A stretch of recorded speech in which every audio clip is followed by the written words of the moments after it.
Hindi na pumunta si Congressman Defensor sapagkat halatang-halata naman po na itong patuloy na pagsabina sa kanya ay bahagi lamang ng pattern of harassment. Kung mababasa niyo po yung sabina ngayon na pinadala ko sa inyo, kita niyo naman po cut and paste ito eh. Ito rin yung sabina na pinadala noong ilang buwan ang nakakaraan at pumunta po siya rito, ngunit sinabi naman sa kanya, hindi naman po kayo iniimbestigahan. So bakit pa siya sinasabina? Sinabina na po siya, pumunta na siya rito, yung 18 Marines pumunta na rito, in-interview na nila 2 beses, pumunta na sa Senado, nagsalita na dun sa Blue Ribbon Committee. So ano pa bang problema? Number 2, ang deputization po ng Ombudsman sa NBI upang tignan daw ang kredibilidad ng 18 Marines ay wala po sa lugar. Yan po ay labag sa konstitusyon. Sapagkat ang ombudsman po dapat ay independent. Ngayon, pwede pong hingin ng tulong ng ombudsman ayon sa ombudsman law ang lahat ng kawani ng pamahalaan. Ngunit yan po ay upang humingi lamang ng mga records, ng mga dokumento, ng mga ebidensya. Ang pagdetermine ng kredibilidad ng kahit sinong witness for the purpose of filing a case cannot be delegated sapagkat pag dinelegate mo sa NBI, ang finding of credibility ay masisira yung independence ng ombudsman. So dapat po, kung gusto nilang malaman ng kredibilidad, mag-imbestiga ang ombudsman. Bakit naguhugas kamay ang ombudsman sa pag-imbestiga doon sa 18 Marines at saka doon sa mga taong tinuturo ng 18 Marines? Dahil ba sangkot si Martin Romualdez?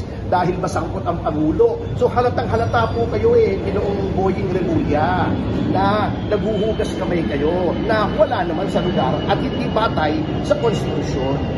Sir, tinawag ninyo na harassment yung pasabina ng NBI. May pinag-aaralan kayo na legal remedies kung meron man laban kanino? At pinag-aaralan po namin, we will keep our cards close to our chest. But sa ngayon pong araw na ito, again, out of respect to the institution, nilangaw pagdaryata ni Martin Romualdez yan.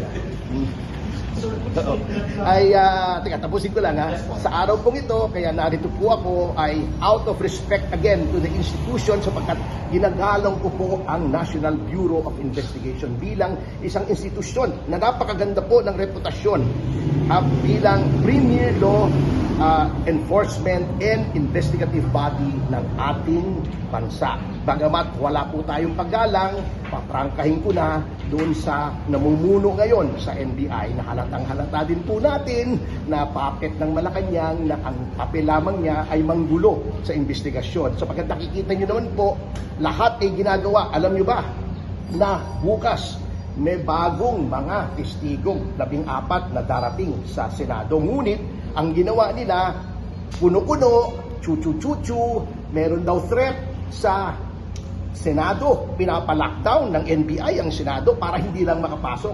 Alam niyo po kasi, the people who are now in power are fighting for their lives.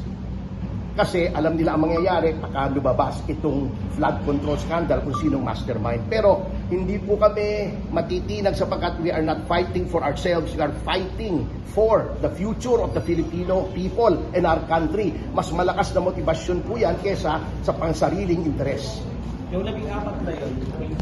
Yun kung sakali. Ay pag-aralan po natin kasi ayoko nang i-discuss. It might be an idle exercise kasi mukhang sa tingin ko inaunawaan naman ni Agent Raimundo at i-report na niya sa kanyang hepe yung stand namin. At sana ay kahit papaano, paminsan-minsan man lamang ay gawin ni Director Matibag yung tama.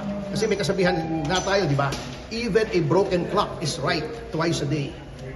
Baka makachambang tama naman ang gawin. Ano yung nakikita nyo pwedeng maging basahan para panagutin naman po siya kung meron man? Yung harassment. Marami na po tayong mga batas na nagpaparusa sa government abuse of governmental powers. Pag-aaralan po natin yan, tignan po natin. Kung titigil na rito, we will let bygones be bygones. Ang akin lang mensahe kay Director Matibag, boss, tagal mo na naman sa mundo, although mas matanda ako sa iyo, alam mo naman na ang mundo ay bilog, huwag naman ganon. hinay-hinay lang, petics lang boss, kasi hindi habang panahon ikaw ay nasa poder. Sa tingin niyo, sir, sino yung source ni Director Matibag doon sa 5 million bribe? Sa tingin niyo lang po? Hindi ko alam eh. Sinasabi nila, yun lang sinasabing ni Jan, yung biyanang hilaw. Yun naman nakita namin, redacted naman. Ayaw naman niya sabihin. Doon na niya sabihin. Pakita niya yung affidavits ng mga sinabing sinusuhulan daw sila, sasagutin namin. Doon na lang para hindi magulo. Attorney, last time sinabi niyo po na kung magtutuloy-tuloy nga ay posibleng yung kasuhan. Saan niyo po kakusap if ever po? Yun nga ang problema. Saan po kung sakali? Dapat ito, since public official siya sa ombudsman o sa DOJ, administrative, ang problema nga, sinira na nga yung ating mga institusyon. Sumbungan ng bayan yung ombudsman. Anong nilagay nila? Tuta ng pamahalaan. Obvious naman yan eh. Ako, yung sinasabing hindi ganito, kalokohan naman yan. And yun ba? I mean, matatalino naman tayo mga tao. Alam naman natin kung ba't nandyan si Poying Remulla sa ombudsman para wala na tayong mapagsumbungan. Kahapon lang na-dismiss yung plunder case against kay Ralph Recto. Pero sa mga kalaban ng gobyerno, katulad ni si Bong Revilla, malversation, wala namang malversation. Si Jinggoy, pinakulong nila dahil lamang kumontra sa kanila. Pumunta sa block ni Cayetano, kitang-kita naman natin ang ginagawa. Bukod po kay Director Matibag, meron pa kayong ibang pinag-aaralan posibleng kasuhan? Siya naman ang nasa head ng agency. So by command responsibility, he should be liable for all the acts of the agency. At siya nakapirma eh. So directly sa Pero alam ko naman di siya natatakot kasi kakampi nila ombudsman eh. Yan ang problema sa Pilipinas ngayon, di ba? Walang kinakatakutan kapag ang mga opisyal natin begin to act with impunity because alam nilang walang liability kasi kakampi nila lahat ng sumbungan. That is when chaos, that is when the breakdown of our government starts. Thank you, Attorney.